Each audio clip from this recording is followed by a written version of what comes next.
Hi, Lake Erie Council. Sorry for our little bit of lateness. We had a little bit of technical issues, but we're here to have some fun. Today is our Tiger Den meeting.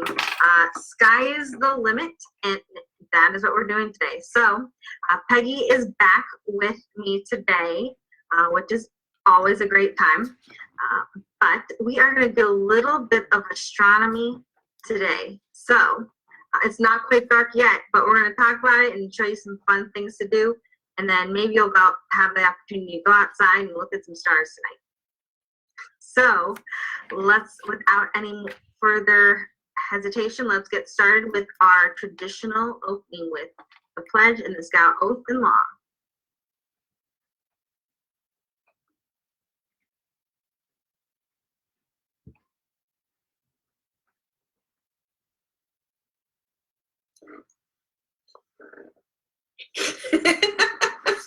Okay, so everybody stands up. If you're in uniform, you get to do the Scout salute. If you're not in uniform, it's hand over heart. We're going to start with the pledge. I pledge allegiance to the flag of the United States of America and to the republic for which it stands, one nation, under God, indivisible, with liberty and justice for all. Two. Okay, very good, everybody. And now we're going to do our Scout sign and get them really up high because we're short, and we're going to do the Scout oath and the Scout law. Ready? On my honor, I will do my best to do my duty to God and my country and to obey the Scout law, to help other people at all times, to keep myself physically strong, mentally awake, and morally straight. A Scout is trustworthy, loyal, helpful, friendly, courteous, kind, obedient, cheerful, thrifty, brave, clean, and reverent. Awesome start to the meeting, Miss Peggy. Okay, let's go over what we're doing today, and then we'll get into the fun stuff. Okay, so this adventure is going to help us learn about the mysterious night sky. At night, the sky twinkles with stars and planets and other heavenly bodies. So in this adventure, we're going to discover the wonders of the night sky, and you're going to use tools that were used by explorers and stargazers to see the stars and the planets. So our requirements that we're going to work on, or you will work on later, are you have to complete at least 1 through 3. And one other of the requirements they have. One is with your den or parent, guardian, or other caring adult, you're going to go outside and observe the night sky. You're going to talk about the objects you see or what you might see. Number 2, you're going to look at a distant object through a telescope or binoculars and show how to focus the device you choose. Number 3, you're going to find out about 2 astronauts who were scouts when they were younger. And then you're going to share what you learned. So those 3 you have to do when you do this one. However, then the next couple you could choose from. We're going to show you a couple of them today. But number 4 is observe the sky or select from a book, chart, computer, or electronic device 2 constellations that are easy to see in the night sky.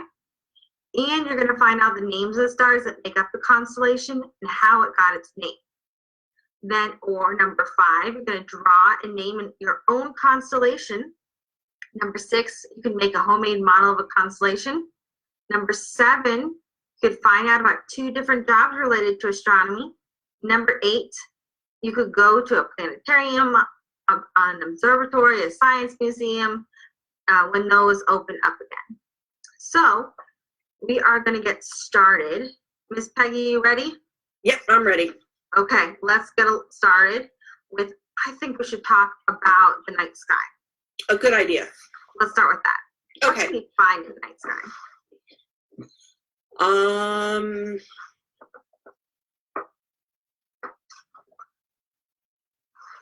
I don't know. You don't know? Uh-oh. It's been a while since I looked up when I went out at night. I know. What about those things that are shiny in the night? Oh, stars? Yes, stars. Yes. And what about those things, that thing that's round? The moon. Yes. You can see that sometimes. Sometimes.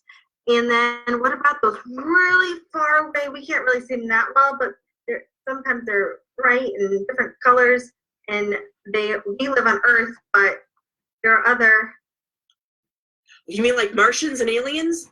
Not really Martians and aliens. Oh. What are the things that we live on?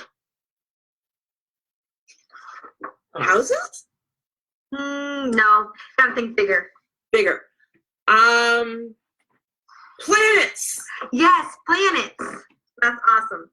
And then there's also, so stars make up things called constellations. Mm-hmm. So a lot of stars, and they just make up a big one constellation. And then we also have man-made things. So we could have Airplanes. yes, airplanes. And what else? That starts with an S. Starts with an S. Satellites. Yes, and satellites. And then any time of the day we see birds up there too. So we can see that. Yeah. So there's tons of stuff we can see in the sky at night or even during the day. But when you go outside, do you want to pick a real cloudy night? Depends on what I'm going outside for. Okay. To see stars. Oh, well, if I want to see stars, then I guess a cloudy night wouldn't work very well, would it? Nah, not at all. So when you go outside, you're going to want to find a place that's pretty dark, but not cloudy, to see to look up into the sky. So you The light from surrounding buildings actually drown out a lot of those stars, don't they? Yeah. So I used to live in downtown Cleveland, and I didn't see that many stars. No. But now I live in a rural place, so now I see stars all the time. You know, one of the neatest things, honestly, one of the reasons I love to go out to camp is because at night, with everything so dark, I can look up and there's just, oh my God, so many stars. It is the coolest thing ever. It's so cool. Now, did you know that constellations and planets change with the season? You can see.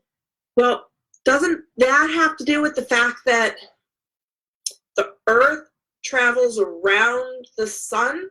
Mm-hmm. So it's kind of like when we get in a car and drive to like grandma's house or something.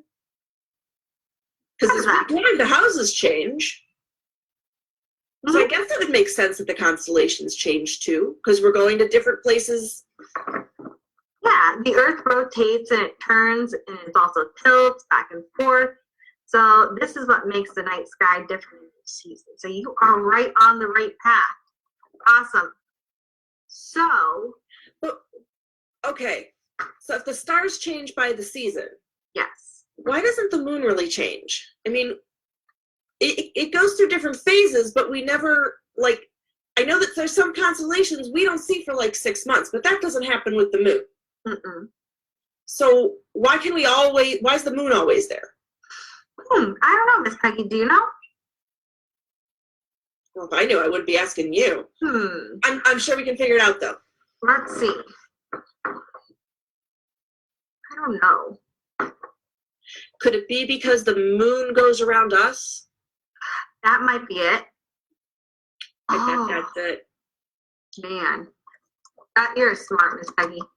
Hey, we did this together. We both figured it out. So, now we also have planets, too, that are different than our moon, right? Yeah. So, let's see. The planets, you know, they don't twinkle like stars, right? No, and sometimes they can be different colors. Mm-hmm.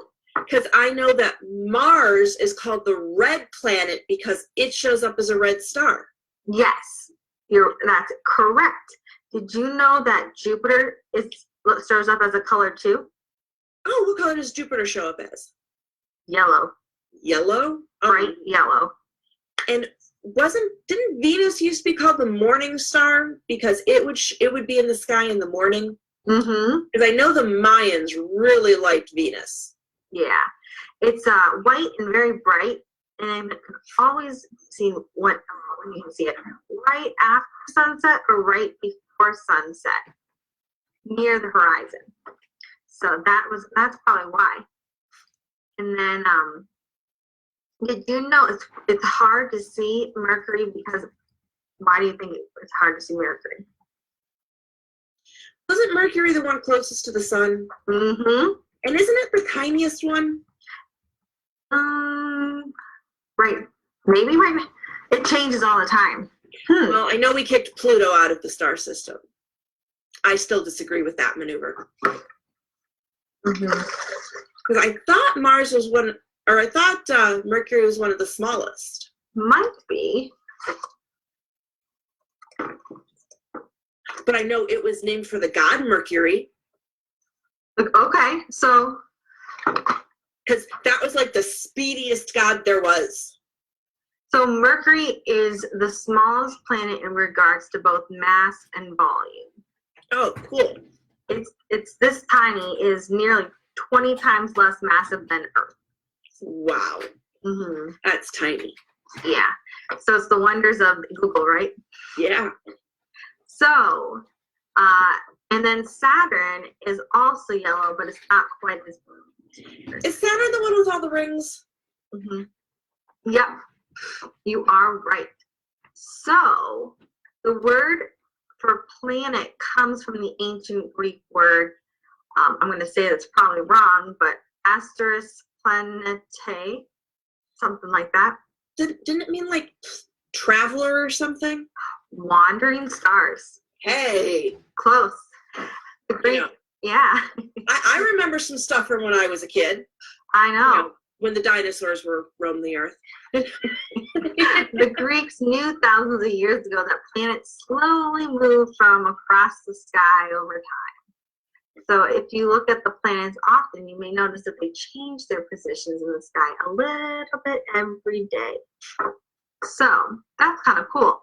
Man, thousands of years ago, that's a long time.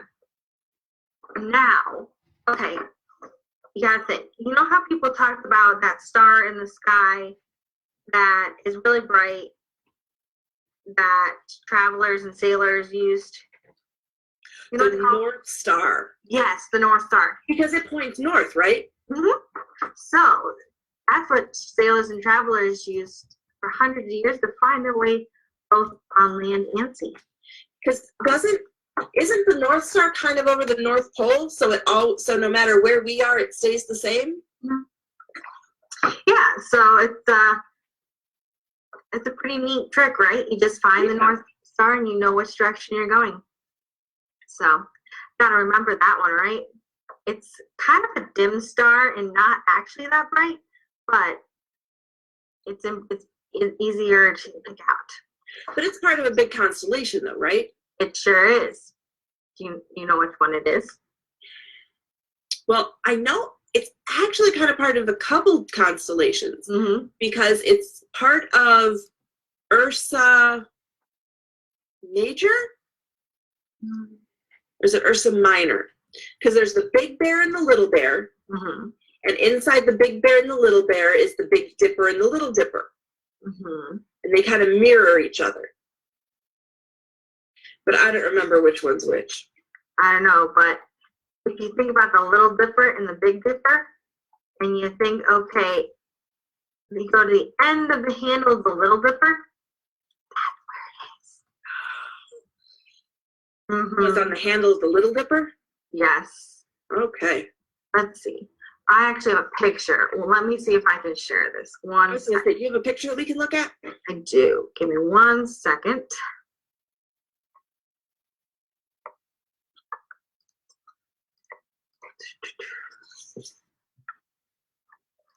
There you go.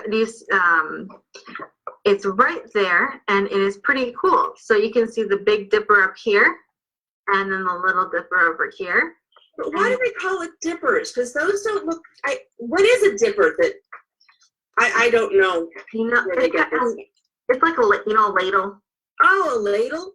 Well, didn't it used to come from? They would have buckets of water, and they would dip something in to take a drink. Yeah. So it's like a ladle, a dipper.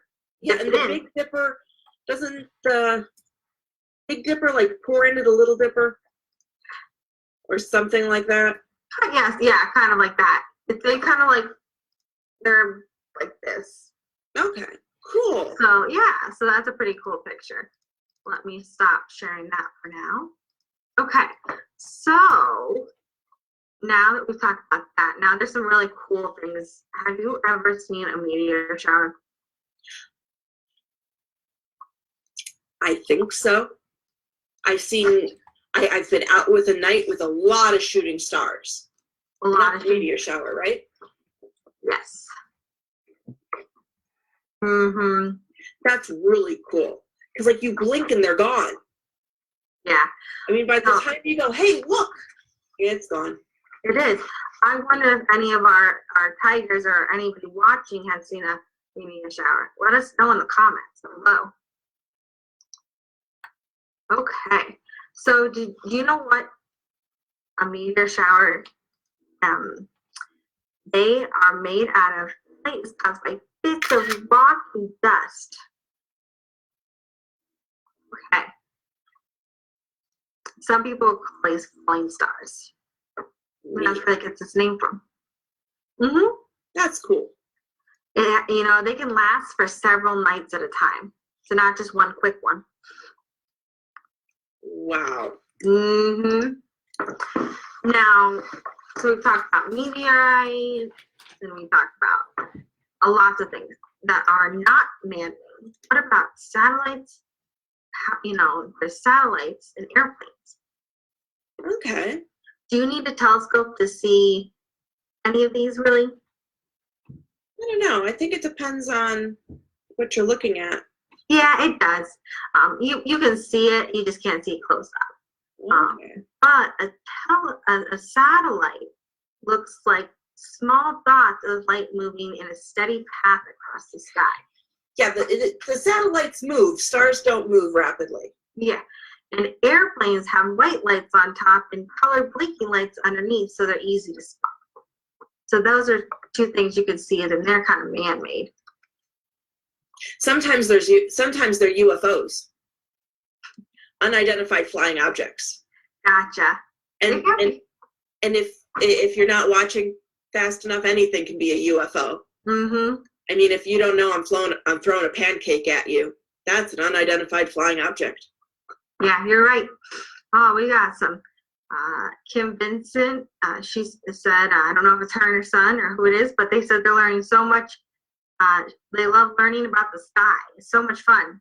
It is. It is. I really enjoy being out there and watching the stars. So now that we've learned about everything that's in the sky and different things that are man-made and not man-made, I think we should talk a little about telescopes and binoculars. Okay. Because they're really good, useful tools. They are really useful tools. They're pretty nifty. So, requirement 2 says that you have to look and focus either telescope or binoculars. So I have binoculars here. Okay. So how would you focus these? Well, first I'd read the directions. That's really well, not how you, let's first start off. How would you use one of these? Do you look at them like this? No, that makes everything look small. So you have to go from the smaller end, right? Yep, you look through the little end. Because usually there's even cushions there so that you're not poking your eyes with them. Yeah, they're cushiony. They're kind of cushiony. So I actually have some pictures of parts of a telescope that I'm going to pull up here. Cool. Usually you use telescopes to look at the stars, right? Yeah. So a telescope makes things appear bigger and brighter and clearer for your eyes. It usually is a dial that helps you focus in on this stuff. So I'm going to pull in this real quick. Give me 1 second to pull in this picture.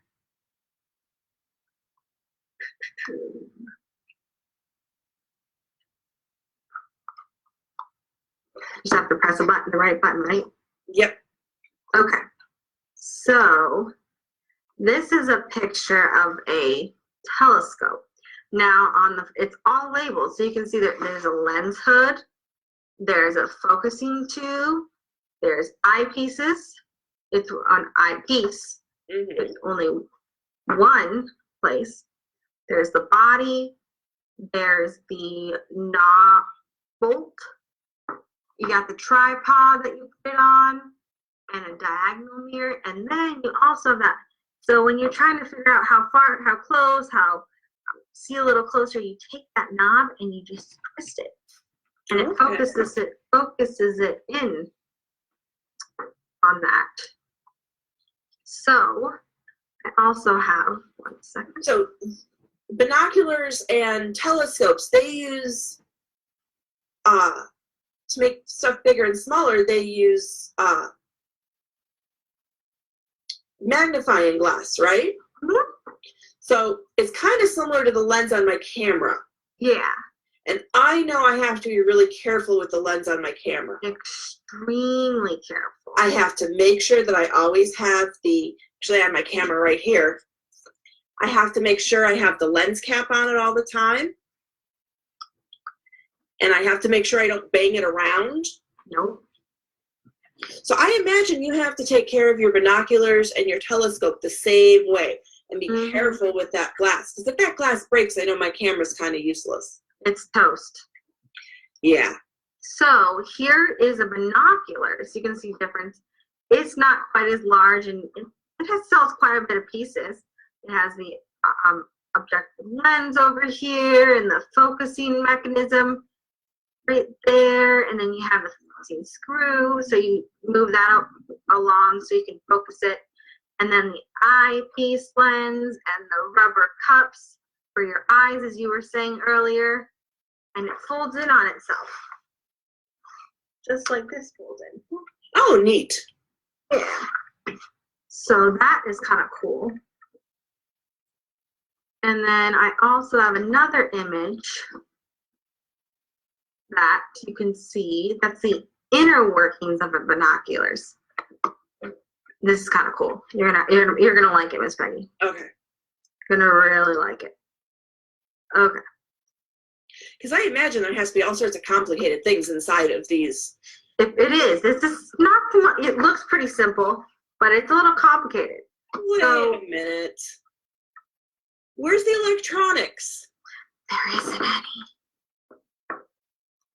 any. You mean to say that just using mirrors and glass that is shaped a certain way, I'm seeing things from really far away? Yep. You sure are. Really?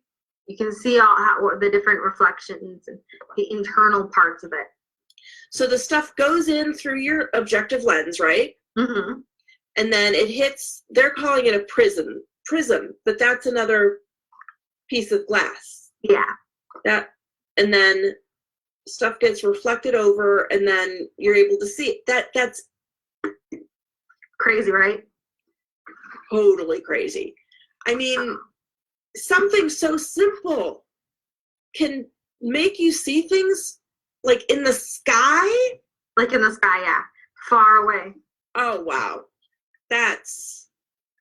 And these things have been around for many, many, many years, haven't they? Oh, for sure. Explorers and travelers have used them for a long time. Stop sharing that. But yeah, so you guys could, if you have binoculars at home or a telescope, you are using equipment that the explorers used. Wait, okay, so I looked this up real fast. Okay. So according to this, the first telescope was made in like 1608? Yes. Holy mackerel. Oh. You know how the sun, you know what the sun does, right? It makes things warm, and it gives us light, and it gives food. It gives food so everybody eats, because everything we eat comes from the sun. That's correct. It also moves around. So different times of the day. Sun moves around. The lights. We move around. We move around the sun. Yes, excuse me. We move around. So now the sun is coming and blinding me in the windows. So yeah. So we've learned about the objects in the sky, and we've learned how to see them, right? So now we're going to talk about, there's this cool thing called astronauts. It's a pretty nifty thing. Looks like Miss Peggy's got a cat. My cat was getting into trouble. That's do that. Always fun. So do you know what an astronaut is?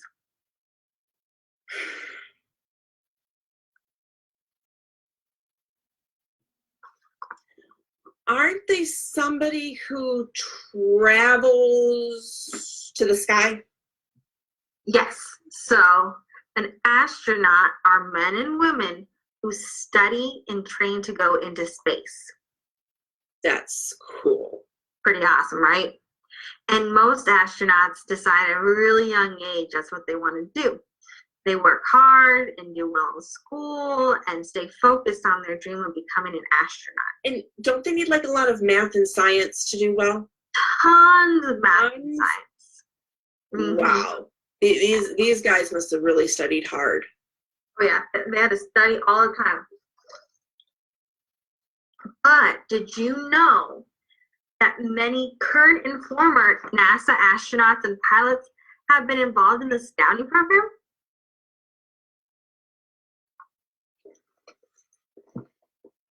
I wonder why that is. We have some pretty cool Scouting oath and law that we live by. And we learn a lot in Scouts, right? We do learn a lot in Scouts. And the Scouts is really good at encouraging us to explore. Oh, yeah.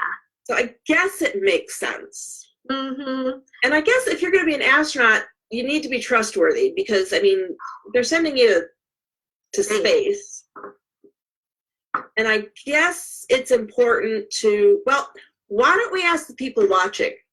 Yeah. What part of the Scout Oath or Law do they think an astronaut might need in order to do well in space? Yeah, go ahead and throw that in the comments. We'd love to see it. Okay, so we're waiting for that.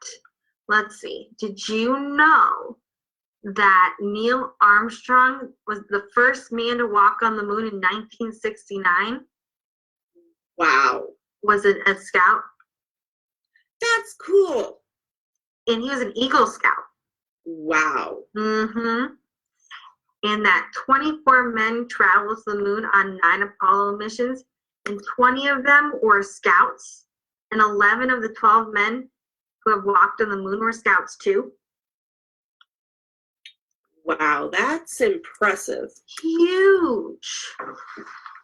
So it's like a lot of these astronauts, they believe that the values they learned in Scouting helped them realize their dream of traveling to space. So it's pretty nifty. But let's see. Hey, did you know Neil Armstrong was from Ohio? I sure did. Isn't that Actually, awesome? there's a lot of astronauts from Ohio. Mm-hmm. What is it about Ohio that sends people to space? I don't know, but we've got some pretty awesome people. We've got one. What do we have? In Cleveland, there's a NASA. There's the NASA Glenn. Lewis? NASA Glenn. NASA Glenn? Glenn. They changed the name at some point. Yeah, there's a NASA Glenn just right here in Ohio. Yeah, they used to have a museum. I wonder if they still do. It would be something people could check out. Because I remember going there and they had all sorts of cool displays. And you could get astronaut ice cream. Oh, that sounds cool. One of my favorite trips as a kid, my grandparents lived in Florida. Mm-hmm. So we would go to Cape Canaveral. That's cool. That was pretty fun. And my father actually used to work for a subcontractor to NASA. Hmm. So he used to work on the compound, and they used to ride segways. Ooh, that's cool. This was before segways were cool. It's a really big space, and in order to get from point A to point B, they ride them. I don't know, little known weird thing. Well, that's cool. So, you know, I think that's really neat. And I love when everything opens up, I hope to take a trip over to see one of the museums or things like that. That would be really cool. And did you know that of the 312 pilots and scientists selected as astronauts in 1959, at least 207 of them have identified as having been scouts or active in scouting. Wow, that's huge. 39 Eagle Scouts, 25 Life Scouts, 14 Star Scouts, 26 First Class Scouts, 17 Second Class, and so on and so on. So, well, I guess after you've done all that exploring in Scouts, the only thing left to explore is space. I guess so. So, that's pretty neat. And you know Apollo 13? Yes. All 3 members of the crew. Wow, that's impressive. So we just talked a little bit about astronauts and them being part of scouting and things like that. There's also one more that is pretty prominent. So we have Neil Armstrong and Buzz Aldrin. They're both for scouts. And Buzz Aldrin, he actually changed his name to Buzz Aldrin. He was Edwin Eugene was his name before. I don't blame him. Yeah, so it's, you know, he changed it to his legal name in 1988, so he must have liked it. But he got it because his younger sister couldn't pronounce his name. So, but... That makes sense. So we have Neil Armstrong and Buzz Aldrin. So that's pretty neat. So we've talked about astronauts. We've talked about all that. Now, let's see. We haven't talked a lot about constellations. Just a little bit. Just a tad. So, a lot of their... What are constellations? Because we keep using that word, but I don't remember defining it. So what is a constellation? So a constellation is a group of stars that makes an imaginary shape in the night sky. And so they were named after characters in Greek myths or stories, people, animals, objects. I mean, so you have to connect the dots to see the animals or the images that they are named for. So I know we use a lot of the Greek names for stuff, because I know we have like Orion and the myth of Orion the hunter, and all of those. But didn't all cultures come up with these imaginary patterns? Just Greek tends to be the very prominent, but yeah, there's more than just that. Because I remember reading that, so on Orion's belt, there's 3 stars that are in a row, right? Some of the Native Americans thought it was a guy in a canoe. Oh, that's cool. So if like all cultures come up with their own names for the stars, I bet we could do it too. What do you think? I think we could. So we've been talking a little bit about the different things. Now, we've talked about Orion, the Greek stories, and it's made up of, different stars. But then we also have, how do you say that again? You say it so well. The one we were talking about earlier, Cassiopeia. Cassiopeia, yes. Isn't that the one is Cassiopeia the one that looks like a W? Yes, you are right. And wasn't she a queen? Yeah, she was at her throne. Yeah, the legend. I remember. The legend is that the queen was placed in the sky as a punishment for boasting that she was more beautiful than the sea nymphs. Oh. So it's a warning against being boastful. Yes. So like you said, it's a W formed by 5 bright stars. It is actually opposite the Big Dipper. Oh, cool. So let's see. I'm going to pull up Orion. I believe I have a picture that shows the different stars that make it up. Because there's actually a lot of stars in Orion, isn't there? There are actually, yeah, you're right. Okay, so can you see it? There it is. So there you go. It's a little small, but you've got the look how far away they are, though. 1,300 light years, Yeah. 800 light years, 900. Look at all that. So look at all, these are all the stars.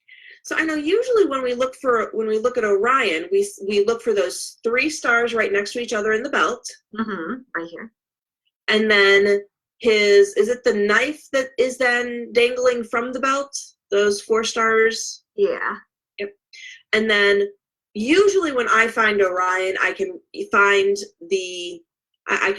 Betelgeuse, and then the one that way to form his other shoulder, and then the first star in the belt, and then down there, one of his legs is called Rigel, because all of the stars have names. Right here. Yeah. But usually I just find the 3 stars on the belt and I know where Orion is. Gotcha. Makes sense. So that's Orion. Let me stop this real quick. Okay, so now that we've talked a little bit about it, I think we should come up with our own, Miss Peggy. Okay, so we're going to come up with ideas to make our own? Yeah, we're going to make our own constellation and a story about it. Okay. Okay, so do you like turtles? Or do you like I like turtles. I have a turtle. His name is Burton. Burton? Okay. So we're going to make a turtle in the sky. Okay. So I'm going to put, let's see, it's going to be like a circle. Does Burton have a, wait, they don't have a tail, do they? Yes, turtles have tails. Yes, turtles have tails. Okay. And he has a head. I think turtles have heads. Yes, they have heads.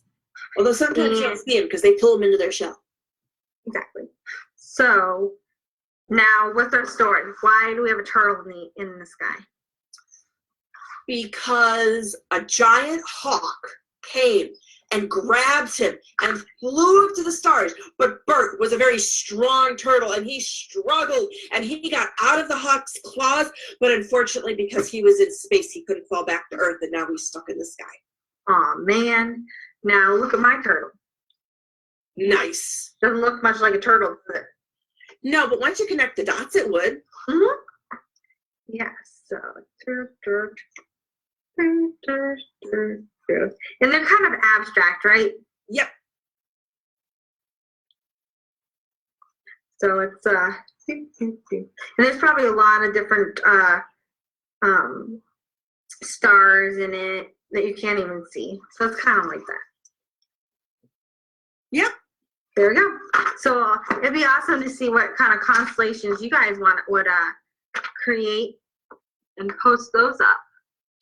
And there's ways that you can make like a lantern, making your own constellation. There is. We can make a. Let's see. I started one earlier. Did you have a version too? Let's see your version. Well, mine is just started, and this would take adult help. So what I would do is this is an empty can. It used to have peaches in it. So I would fill the can with water, and then I put that in the freezer to freeze it. And then while it's freezing, I would take a piece of paper and I'd mark what my constellation would look like. And then when the water's frozen, I would take the can and a hammer and a nail and a responsible adult. Mm-hmm. It's very important you bring a responsible adult when you do this. Yes. And I would use the nail to poke holes in the can to make it look like my constellation. And then I could put a candle in there. Perfect. And I have a constellation in a lantern, and I could show it on the wall, or I could just have it out on my front porch. It would be really cool. Well, that's fantastic.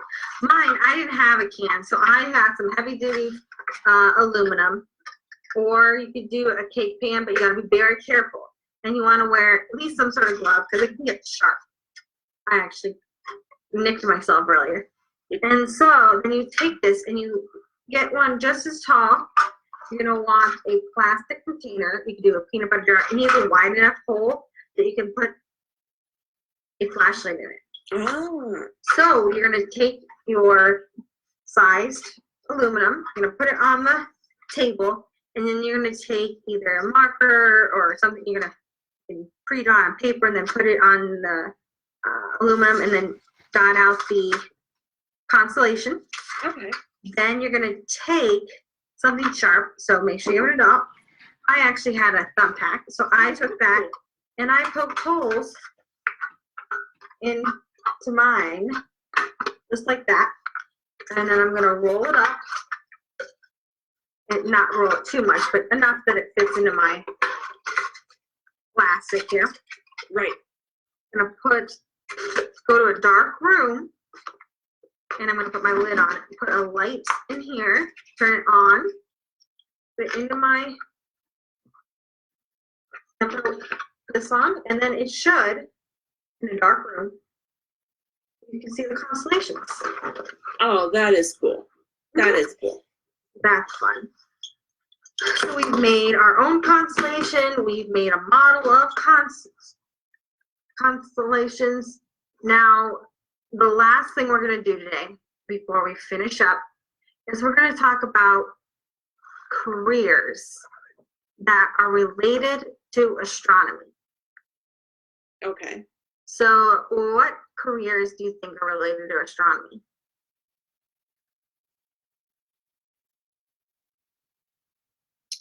Well, you could be a teacher that teaches about astronomy at, what's the name of that place that talks about astronomy? It's a really long one. Starts with a P. Planetarium? Planetarium, because I remember going to a planetarium a couple of times. So you could teach about the stars. You could. You could also be an astronomist, person who studies the stars, or a technician for a telescope at one of those really big planetariums, or that fixes them and makes sure they're working just correctly, or an analyst and data specialist who looks and studies it all. You could be a scientist that studies the stars. You guys could be a scientist. What about, you could also be a meteorologist, because they have to watch the skies, right? And when I was looking them up earlier to see if there's any other ones, patent attorney agencies and law, because there's a bunch of different things people create so they can see the stars. So there's tons of them that you wouldn't even think about that are careers. Yeah. So actually, if you go sailing, you should know your stars, because once upon a time, that's how all of the sailors traveled. They would use the position of the sun and the stars to figure out where they were going. Exactly. So I think we've learned a lot today here, Miss Peggy. I think I've learned a lot. I hope you learned a lot. Yep. And so let's quickly run over some of our takeaways from this week, from today. Practice observation. We were developing the ability to tell people what you learn, because when you do this, you have to show people and tell them what you learn. Follow instructions. You're gonna take care of your knowledge and your equipment, right? Oh yeah. So I think I had a great time today, but I don't know about you. I'm ready to go outside tonight and look at the beautiful sky. I can't wait, and I can't wait to make my own constellation. Me either. So I hope to see some pictures in the comments of your constellations and all that fun stuff. But we're going to sign off for the night real quick here. But tomorrow, hopefully we'll see some people back. We have our bear activity tomorrow. So what are the bears doing tomorrow? The bears are actually having fun. And they are doing picnic, bear picnic. Ooh, that's all about food. So, anyways, well, thank you all for spending the evening with us. We sure are glad you came and watched and had some fun. Have a nice night, everybody. Bye, guys.